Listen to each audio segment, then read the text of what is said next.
इकरा की दादी इस टाइम हमारे साथ मौजूद हैं।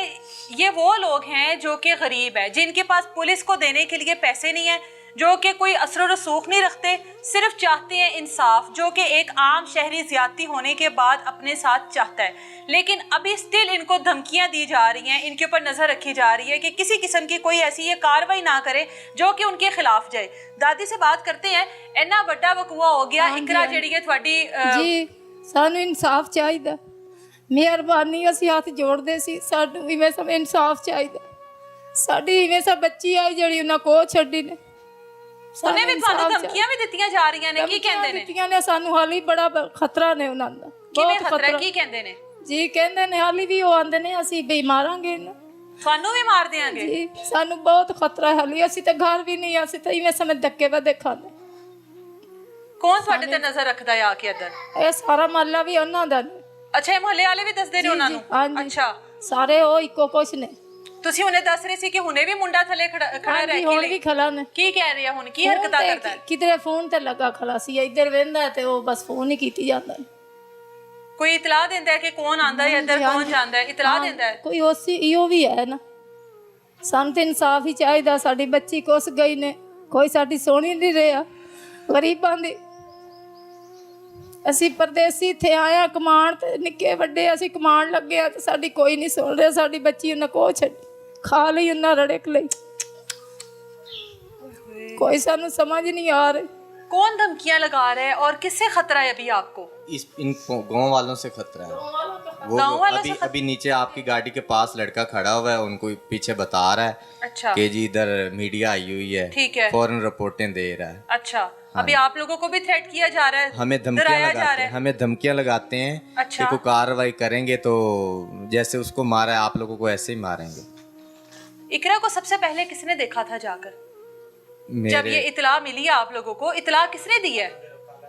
इतला किन्ने ਦਿੱਤੀ ਸੀ ਤੁਹਾਨੂੰ? ਖਾਲਾ ਨੇ ਦਿੱਤੀ। ਕਿਹੜੀ ਖਾਲਾ ਨੇ? ਪੁਲਿਸ ਹੀ ਇਵੇਂ ਸਾਰੇ ਦੇਖੀ ਨੇ ਤੇ ਇੱਕ ਮਿਸਾਲੇ ਮੈਂ ਦਰਵਾਜ਼ਾ ਖੜਕਾਇਆ, ਕੁੜੀ ਨੇ ਮੇਰੀ ਗਵਾਂਢਣ ਨੇ। ਅੱਛਾ। ਤੇ ਉਹ ਸਾਖਾ ਦੂਸਰਾ ਖਾਲਾ ਮੈਂ ਕਿਹਾ ਜੀ ਦਰਵਾਜ਼ਾ ਖੋਲੇ।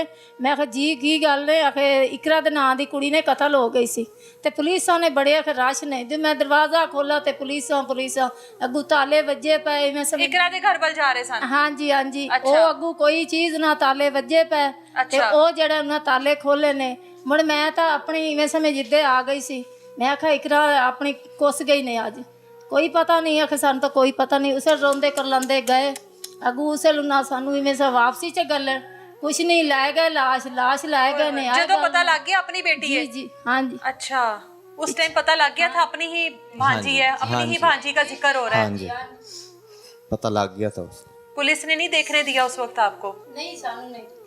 आप लोगों ने वो अभी हमें अपनी जान का भी खतरा है ना, धमकियां लगा रहे हैं, हमारे साथ किसी टाइम कुछ भी हो सकता है। बहुत खतरा है, हाली भी बहुत। हम बाहर निकलते हैं तो हमें तो ये भी खतरा है कि जैसे वो धमकियां लगा सिर्फ इस वजह से क्योंकि पुलिस साथ नहीं दे रही। पुलिस ने साथ पुलिस आप लोगों को तहफ़्फ़ुज़ नहीं दे रही। सिर्फ इस वजह से आप लोगों को भी अब खतरा है, या आप लोगों की भी जान के साथ कोई ना कोई नुकसान किया जाएगा। कुछ कर लेने तो बाद च सानू कहण के इन्हां ने खुद अपनी बच्ची दा बदला लिया। इन्हां ने खुद कर देन अपने आप नूं, कुछ फैर मार देन, कुछ मार देन, तो कहण के इन्हां ने अपनी बच्ची दा बदला ले लिया। बिल्कुल सानू यह खतरा हो रहा, हुण अपनी जान ते ही खतरा हो रहा। ਤੁਸੀਂ ਵੈਸੇ ਮਾਂ ਜੀ ਪਿੱਛੇ ਘਰ ਤੁਹਾਡਾ ਜਿਹੜਾ ਆਪਣਾ ਅਬਾਈ ਤੁਹਾਡਾ ਘਰ ਹੈ ਕਿੱਥੋਂ ਦੇ ਹੋ ਤੁਸੀਂ? ਬੂਰੇ ਵਾਲਾ ਤੋਂ? ਅੱਛਾ, ਇੱਥੇ ਕਿੰਨੇ ਸਾਲਾਂ ਤੋਂ ਜੇ ਲਾਹੌਰ ਵਿੱਚ? ਸਾਨੂੰ 10-12 ਸਾਲ ਹੋ ਗਏ ਨੇ। ਇੱਥੇ ਰੋਜ਼ਗਾਰ ਲਈ ਆਏ ਸੀ, ਕੰਮਕਾਰ ਕਰਨ ਲਈ? ਜਦੋਂ ਤੁਸੀਂ ਇੱਧਰ ਆਏ ਹੋਵੋਗੇ ਤੇ ਇਕਰਾ ਤੇ 10 ਸਾਲਾਂ ਦੀ ਹੋਏਗੀ, ਛੋਟੀ ਜਿਹੀ ਹੋਣੀ ਹੈ ਨਾ, ਤੇ ਹੁਣ 20 ਸਾਲ ਦੀ। ਤੇ ਤੁਹਾਨੂੰ ਤੇ ਇਹ ਨਹੀਂ ਰਾਸ ਆਇਆ ਨਾ ਫਿਰ ਆਣਾ, ਹਨਾ? ਸਾਨੂੰ ਕਿੱਥੇ ਰਾਸ ਆ, ਸਾਨੂੰ ਤਲਾੜੀ ਗਿਆ। ਸਾਡੇ ਤਲੋਰ ਹੈ ਹੀ ਹੁਣ ਕਹਿੰਦਾ ਕਿ ਖਾ ਲਈ ਸਾਡੀ ਬੱਚੀ ਲੋਰ। 18 ਸਾਲਾਂ ਚ ਉਹ ਤੇ ਗੁਜ਼ਰ ਗਈ, ਦੁਨੀਆ ਤੋਂ ਟੁਰ ਵੀ ਗਈ। ਉਹਨਾਂ ਕੋ ਛੱਡਾ, ਦੁਨੀਆ ਤੋਂ ਨਾ ਟੋਰ ਛੱਡਾ ਨੇ। ਬਸ ਜ਼ਲੀਲ ਪਰੇਸ਼ਾਨ ਸਾਨੂੰ ਵਾਕ ਕੀਤਾ ਨੇ, ਸਾਡੀ ਕੋਈ ਵੀ ਨਹੀਂ ਸੁਣ ਰਿਹਾ। ਹੁਣ ਅਫਸੋਸ ਹੁੰਦਾ ਹੈ ਕਿ ਇਕਰਾ ਦੀ ਸ਼ਾਦੀ ਨਾ ਹੀ ਕਰਦੇ? ਹਾਂਜੀ ਬਿਲਕੁਲ। ਦੁੱਖ ਹੁੰਦਾ ਹੈ ਨਾ ਹੁਣ ਮਾਂ ਜੀ ਤੇ ਕੋ, ਹੁਣ ਦੁੱਖ ਹੁੰਦਾ ਹੈ ਨਾ ਕਿ ਨਾ ਸ਼ਾਦੀ ਹੁੰਦੀ।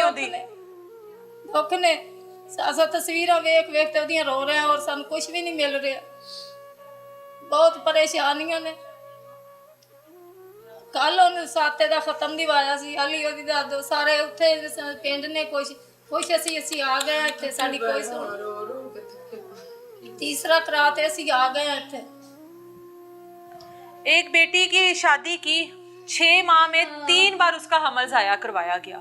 اب وہ پھر سے حاملہ تھی, اس کے ساتھ زیادتی کی گئی بقول ان کے کہ اس کے ساتھ زیادتی اس کے جو پہلی بیوی ہے اس کے باپ نے, اس کے 2 بھائیوں نے, اس کے شوہر کے سامنے, اس کے شوہر کی موجودگی میں یہ سب کچھ ہوا. پیروں کے ناخن توڑ دیے گئے, اس کے اوپر تشدد کیا گیا, کلائیاں توڑ دی گئی.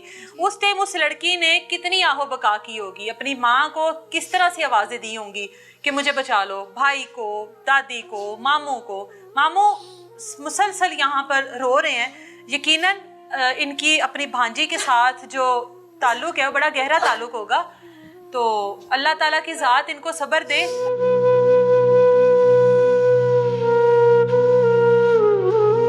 انصاف ملے گا یہ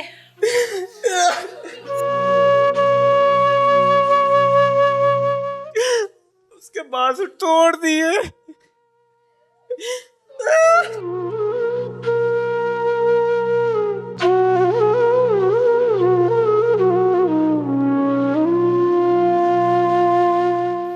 ہمیں انصاف دلوائیں گی نا. ایک غریب شہری کا ایک معصومانہ سوال ہے کہ ہمیں انصاف ملے گا. امید آپ دیکھیں, ان کے آنسو دیکھیں, تکلیف ہے, اذیت ہے, اور ایک سوال ہے کہ کیا ہمیں انصاف ملے گا. اور اس سوال کے آگے سوالیہ نشان ہے ہر اس غریب شہری کے لیے جس کے پاس پیسہ نہیں ہے, جس کے پاس طاقت نہیں ہے, جس کے پاس اثر و رسوخ نہیں ہے, جس کے پاس کوئی بھاری جو ہے ایسی نہیں ہے کہ جو جا کر ان کی سفارش کر سکے کہ ہاں ان لوگوں کو انصاف دو. ان لوگوں کے پاس کچھ بھی نہیں ہے. اس عدالت میں, اس جہان میں نہ ملا تو اللہ کے اوپر یقین رکھے. اللہ پر یقین ہے نا, اللہ انصاف دے گا. وہاں پر بھی تو ایک عدالت لگنی ہے کہ نہیں لگنی؟ بالکل لگنی. تو اس عدالت پر انصاف کی امید رکھے نا. ادھر کے لوگوں سے, ادھر کے اداروں سے کیا امید رکھنی؟ بالکل. جب پولیس آپ لوگوں کی اپلیکیشن بدل سکتی ہے, جب پولیس آپ لوگوں کے نامزد ملزمان کا نام نکال سکتی ہے, تو آپ ان اداروں سے انصاف کی امید لگائے بیٹھے ہیں. بالکل. اللہ ہمارا انصاف کرے گا. بہت سے اعلیٰ افسران ہیں, ان سے کوئی اپیل کرنا چاہتے ہیں, اپیل کچھ ان سے کہنا چاہتے ہیں, ابھی آپ کو شاید دیکھ رہے ہوں. میں کرنا چاہتا ہوں جتنے بھی ہیں, ہماری جو مریم نواز ہے, میں ان کو میسج دینا چاہتا ہوں کہ ان کے خلاف ایکشن لے, ہمیں انصاف دلوائے, ہم پھر مانیں. نہیں تو ہمارے لیے کوئی افسر نہیں, کوئی کچھ. ان کے خلاف ایکشن لیا جائے, ہمیں انصاف چاہیے. جتنے کی افسران ہیں, اگر کوئی ہماری مدد کر سکتا ہے تو ہم انتظار میں ہیں کہ کوئی آ کے ان کے خلاف ایکشن لے. ان کو کیا لگے کسی بھی افسران سے, کون آئی جی ہے, کون ڈی آئی جی ہے, کون اس ٹائم وزیر اعلیٰ ہے, کون اس ٹائم وزیر اعظم ہے,